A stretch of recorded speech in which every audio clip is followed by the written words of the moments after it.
नमस्कार। आज देश की तमाम फटाफट खबरों में आपका स्वागत है। समाचारों के लिए आप हमारे चैनल को सब्सक्राइब करना ना भूलें। तो बढ़ते हैं खबरों की ओर। गूगल ने आज भारत के महान मैथमेटिशियन और थ्योरेटिकल फिजिक्स में महारथी वैज्ञानिक सत्येंद्र नाथ बोस को डूडल बनाकर याद किया है। आज के दिन उन्होंने साल 1924 में अल्बर्ट आइंस्टीन को क्वांटम फॉर्मूलेशन भेजे थे। आइंस्टीन ने इसको बेहद महत्वपूर्ण खोज के रूप में मान्यता दी। कहा जाता है कि बोस अल्बर्ट आइंस्टीन को अपना गुरु मानते थे। गूगल की तरफ से सत्येंद्र नाथ बोस और बोस आइंस्टीन कंडेंसेट में उनके योगदान को सेलिब्रेट करने के लिए डूडल बनाया है। सत्येंद्र नाथ बोस की क्वांटम थ्योरी के महान वैज्ञानिक अल्बर्ट आइंस्टीन भी मुरीद थे। भारत के महान वैज्ञानिक सत्येंद्र नाथ बोस का जन्म 1 जनवरी 1894 को पश्चिम बंगाल के कोलकाता में हुआ था। सत्येंद्र नाथ बोस के पिता का नाम सुरेंद्र नाथ बोस था, जो ईस्ट इंडियन रेलवे कंपनी के इंजीनियरिंग विभाग में काम करते थे। सत्येंद्र नाथ के 7 बच्चे थे, जिसमें सुरेंद्र नाथ बोस सबसे बड़े थे। हैदराबाद गैंगरेप केस में शनिवार को 2 और गिरफ्तारियां हुई है। पुलिस ने मामले में 2 नाबालिग आरोपियों को गिरफ्तार किया है, जिनमें से एक टीआरएस नेता का नाबालिग बेटा भी शामिल है। पुलिस ने उसे अपनी कस्टडी में लिया है। इसके पहले शुक्रवार को मामले में 5 आरोपियों की पहचान हुई थी, जिसमें से एक की गिरफ्तारी हो चुकी है। 5 आरोपियों में से 3 नाबालिग हैं। फिलहाल बाकी आरोपी सभी हिरासत में नहीं है। पुलिस ने बताया कि वो फरार है और उनकी तलाश जारी है। इस मामले में टीआरएस नेता के बेटे की गिरफ्तारी पर राज्य के सीएम केसीआर के बेटे ने ट्वीट किया।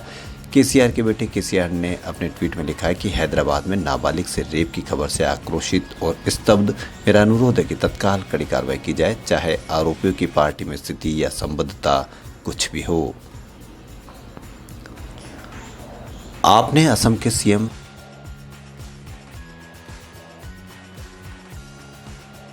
हेमंत बिस्वा शर्मा पर पीपी किट सौदे में भ्रष्टाचार का आरोप लगाया। दिल्ली के उप मुख्यमंत्री मनीष सिसोदिया ने शनिवार को कहा कि मैं बीजेपी के बड़े नेता के भ्रष्टाचार के तथ्य सामने रख रहा हूं।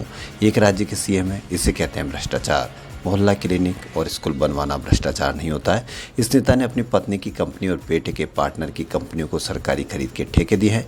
उन्होंने आरोप लगाया कि एक रिपोर्ट में दस्तावेज सामने आए कि असम के सीएम हेमंत बिस्वा शर्मा जब 2020 में वहां के स्वास्थ्य मंत्री थे, तब कोविड की आड़ में भ्रष्टाचार किया। उनकी पत्नी की कंपनी है जेसीबी इंडस्ट्रीज, उसको पीपी किट सप्लाई के ठेके दिए गए, जबकि उस कंपनी का मेडिकल फील्ड से कोई लेना देना नहीं था। तब सरकार अन्य कंपनियों से 600 रुपये में पीपी किट खरीदती थी, लेकिन उनकी पत्नी को 990 रुपये प्रति किट की खरीद का ठेका दिया गया।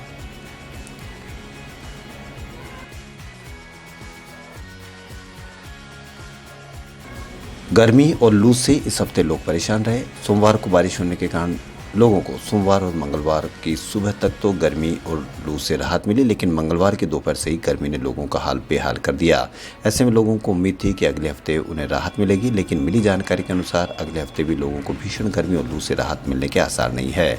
आईएमडी ने इस बाबत चेतावनी जारी कर दी है, जो खासकर कुछ इलाकों के लिए, जिनमें पश्चिम और पूर्वी मध्य प्रदेश, छत्तीसगढ़, तटीय आंध्र प्रदेश और बनाम शामिल है। बता दें कि शनिवार को सुबह दिल्ली में न्यूनतम तापमान 28.7 डिग्री सेल्सियस दर्ज किया गया था, जो सामान्य से 1 डिग्री सेल्सियस अधिक है। आईएमडी ने कुछ इलाकों में लू चलने की चेतावनी देते हुए येलो अलर्ट जारी किया था। अधिकतम तापमान 44 डिग्री सेल्सियस तक पहुंचने का अनुमान था। शुक्रवार को वहां अधिकतम तापमान 42.9 डिग्री सेल्सियस दर्ज किया गया था।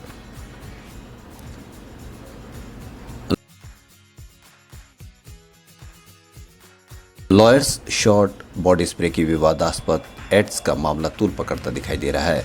लेयर शॉट के खिलाफ बढ़ते आक्रोश के जवाब में भारत सरकार ने सरकार से ट्विटर और यूट्यूब को रेप, जोक्स और विवादास्पद बॉडी स्प्रे विज्ञापन को तुरंत हटाने के आदेश दिए हैं। सूचना और प्रसारण मंत्रालय ने ट्वीट कर कहा कि संज्ञान में है कि बॉडी स्प्रे का एक अनुचित और अपमानजनक विज्ञापन सोशल मीडिया पर प्रसारित हो रहा है।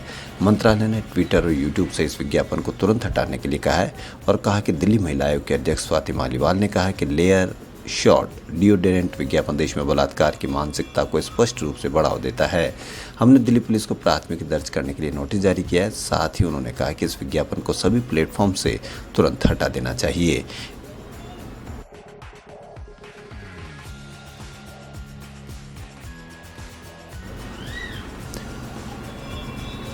जम्मू कश्मीर में टारगेट किलिंग को देखते हुए प्रशासन ने बड़ा फैसला किया है। कश्मीरी पंडित समुदाय से आने वाले 177 टीचर्स का ट्रांसफर घाटी से बाहर कर दिया है। सभी को कश्मीर के जिला मुख्यालय में पोस्टिंग दी गई है। ये फैसला शुक्रवार को गृह मंत्रालय में हुई हाई लेवल मीटिंग के बाद दिया गया है।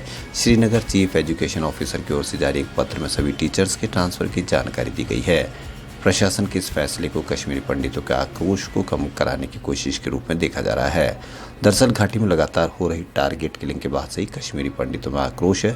सांबा में 31 मई को टीचर रजनी बाला की हत्या के बाद से ही प्रदर्शन कर रहे थे। कश्मीरी पंडितों की मांग है कि उन्हें जम्मू कश्मीर में ट्रांसफ़र किया जाए, जिससे लगातार हो रही टारगेट किलिंग पर रोक सके। अनंतनाग के मट्टन में रहने वाले कश्मीरी पंडित रंजन ज्योतिष ने बताया कि लोगों के सब्र का बांध अब टूट चुका है। हमारे कई लोग मारे जा चुके हैं। सरकार हमसे क्या चाह रही है? उन्होंने आगे कहा कि यहाँ सुरक्षा बल्कि लोग ही सुरक्षित नहीं है तो हम कैसे सुरक्षित रहेंगे। खबरों फिलहाल इतना ही। यदि आपको हमारा चैनल पसंद आए तो लाइक, सब्सक्राइब और शेयर अवश्य करें। धन्यवाद।